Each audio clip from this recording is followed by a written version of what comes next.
Hello everyone, good morning, welcome back to our channel. আশা করি তোমরা সকলে ভালো আছো, আমরাও সবাই খুব ভালো আছি। নতুন আরেকটি ভিডিওতে তোমাদের জানাই অনেক অনেক ভালোবাসা ও স্বাগত। এখন বাজে প্রায় 11:30 পার হয়ে গেছে। যাই হোক, আমাদের তো সকালে রান্না হয়ে গেছে, কারণ ওর তো অফিস আছে, ও বেরিয়ে গেছে। দাদা ভাইয়ের তো আজকে অফ, তো উঠে রান্না টান্না করেও ফেলেছি। ও বেরিয়ে চলে গেছে, খেতে টেতেও গুছিয়ে দিয়েছিলাম, খাওয়ার আরও খেতেও বেড়ে দিয়েছিলাম, খেয়েও গেছে। তারপর ও বেরিয়ে যাওয়ার পর আমিও একটু ঘুমিয়ে পড়েছিলাম, আবার ঘুম পাচ্ছিল, ঘুমিয়ে পড়েছিলাম। তারপর দিদিভাই চাটা করার পর ডেকেছিল, তখন উঠে চা বিস্কিট খেলাম আমি, দিদিভাই দাদাভাই মিলে। তারপর খেলাম শশা মুড়ি মাখা, আরও করেছিলাম চানাচুর আরও দিয়ে, একটু আচার তেল আরও দিয়ে, তো ওগুলো খেলাম। আর এখন একটু গল্প টল্প করছিলাম আমরা তিনজনা। তারপর দিদিভাই গেল চান করতে। আমি কালকে যে কিছু কাপড় ধুয়েছিলাম ওগুলো কিছুটা শুকেছে কাপড়, ওগুলো ভাঁজ করে আরও রাখবো গুছিয়ে। আরও কিছুটা ভেজা কাপড় আছে, ওগুলো একটু হাওয়া লাগছে, কিন্তু এখন মেঘ করেছে বাইরে, দেখা যায় একটু হাওয়া লাগুক, যদি শুকে যায় তো ভালো, নাহলে ফ্যানের নিচে ফেলতে হবে। তারপর দিদিভাই চান করে বেরাক, তারপরে আমিও চানটা করে নিব। আজকে একটু চুলে শ্যাম্পু করব ভাবছি, কারণ গরমে ঘেমে টেমে পুরো একাকার চুলে অবস্থা। ঠিক আছে, চলো এখন টাটা, আবার পরে কথা বলছি তোমাদের সাথে। আমাদের চান টান করে তিনজনা মিলে খাওয়া দাওয়াও করে নিয়েছি, দিয়ে দিদিভাই আমি টুক করে নেমেছিলাম পুরিগুলো তুলে আনতে, তুলে নিয়ে চলেও এসেছি। কারণ কি বলতো, বলেছিলাম না আজকে দাদাভাই বাড়িতে থাকলে আমরা মুভি দেখি, তো একটা মনে মুভি দেখবো, ওর জন্য বিকেলে আর নামবো না, এখন তার জন্য তুলে নিয়ে চলে এসেছি খেয়ে দিয়ে। দেখা যাক আজকে কি মুভি দেখায় আমাদের। কালকে রাত্রেবেলা মুভিটা তো ভালোই লেগেছিল, লাস্টের দিকে একটু ক্যাঁচা মতন হয়ে গেছে, যাই হোক ভালো হয়েছে মুভিটা। চলো এখন রাখি, দেখি কি মুভি টুভি দেখি, পরে আবার তোমাদের সাথে কথা বলছি। এখন টাটা। এই যে সন্ধেবেলা সিঙ্গাড়া চা নিয়ে বসে পড়েছি, দাদাভাই নিয়ে এলো সিঙ্গাড়া। তারপর আমি একটা জিনিস তৈরি করব, পরে সেটা দেখাবো। এখন আমরা চাটা খেয়ে নিই, ও আর আমি এখানে খাচ্ছি, দিদিভাই দাদাভাই ওই ঘরে। চলো খেয়ে নিই চাটা। এই যে বানাবো ফার্স্ট টাইম মোচার চপ, তার জন্য মোচাগুলোকে কেটে সেদ্ধ করে নিয়েছি হালকা, তারপরে আলুগুলোকেও সেদ্ধ করে নিয়েছি। এখানে পেঁয়াজ কাটা, আদা রসুন, তারপর লঙ্কা কুচি করে রেখেছি, আদা রসুনকে একটু গ্রেট করে দিয়েছি, হয়ে গেছে। এবার প্রথমবার করছি, কোনো ফোনে টোনে দেখিনি, দেখা যাক কেমন কি পারি, তোমরা দেখতে থাকো। প্রথমে একটু তেল দিয়ে পেঁয়াজ আরও একটু নেড়ে নেব, তারপর আদা রসুন লঙ্কা দিয়ে দেব, তোমরা দেখতে থাকো। তারপর আদা রসুন লঙ্কা কুচি দিয়ে একটু নেড়ে নিচ্ছি, পরে হলুদ গুঁড়ো দিয়ে দিলাম, একটু ধনে গুঁড়ো আর জিরে গুঁড়ো দিয়ে দিলাম, ধনে গুঁড়ো জিরে গুঁড়ো আর একটু হলুদ গুঁড়ো দিয়ে নেড়ে নিচ্ছি। এরপর সেদ্ধ করে রাখা মোচাটা দিয়ে দিলাম।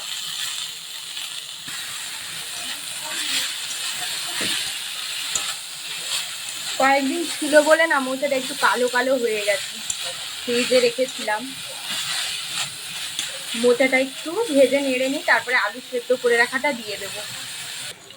সেদ্ধ করে রাখা আলুটাও দিয়ে দিলাম। এবার এটাকে নেড়ে একটু মশলাটা ভালো করে মিশিয়ে নেড়ে করে নেব। একটু ভালো করে মিক্সড করে নেব, যাতে মানে এটা হলে কি বুঝবে বলো তো, এই কড়াতে একদম লাগবে না। দাঁড়াও আর একটু হয়ে যাক, তারপরে লাস্টের দিকে একটু গরম মশলা গুঁড়ো করে দিয়ে দিব, গুঁড়ো করা আছে ওটাই দিয়ে দিব, হয়ে যাবে দিলে। এই যে চপের পুরটা হয়ে গেছে, এরপর এখানে বেসনের ব্যাটারটাও গুলিয়ে রেখে দিয়েছি। এবার একটু এটা ঠান্ডা হোক, তারপর চপের মতন গোল গোল করে বেসনে দিয়ে করব। তোমরা দেখো, এই যে গোল গোল করে একটু করে চেপে নিয়েছি, এরকম সাইজের করেছি।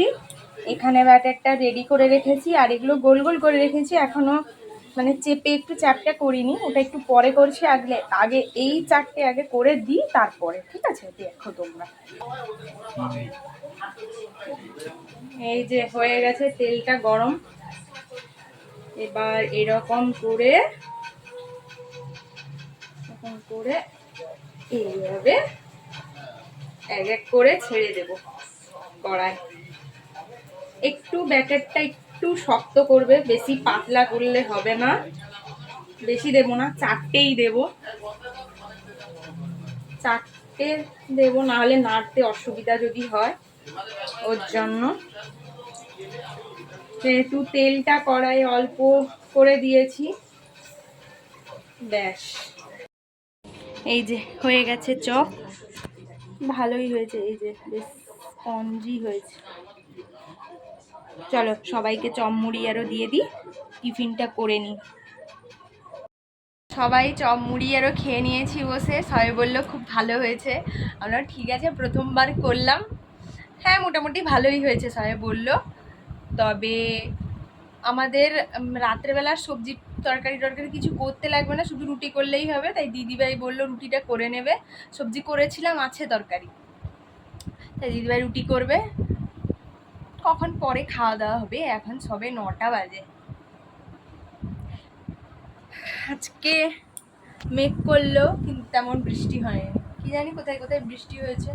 আর বিভৎস গরম, মানে থাকা যাচ্ছে না, ফ্যান চালালেও গরম, ঘাম। চলো এখন টাটা, আবার পরে কথা। আমাদের সবার রাতের খাবার কমপ্লিট, ডিনার কমপ্লিট হয়ে গেছে। এখন একটু কথা বলছিলাম, বাড়িতে আরও ফোন করেছিলাম। এখন কিন্তু 12টা বাজে বাড়িতে, মানে এখন দিদির সাথে কথা হচ্ছিল, দিদি ফোন করেছিল। তো মাকে তার আগে ফোন করে কথা বলে নিয়েছিলাম সন্ধেবেলা, ওই 8টার দিকে। যাকে মারও মন খারাপ, চলে গেছে বলে। তো আবার আমরা যাব, আবার মা আসবে, এই লেগে থাকবে আর কি। খাওয়া দাওয়া শেষ, এখন বাজে 12টা 15।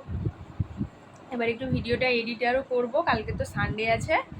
যাকে কালকে একটু দেরি করে ঘুম থেকে উঠবো, সকালে রান্না বান্না নেই। কালকে সানডে মানে আমাদের সব লেট, ঘুম থেকে ওঠা লেট, তারপরে ব্রেকফাস্ট লেট, তারপর লাঞ্চ, সব লেট হবে।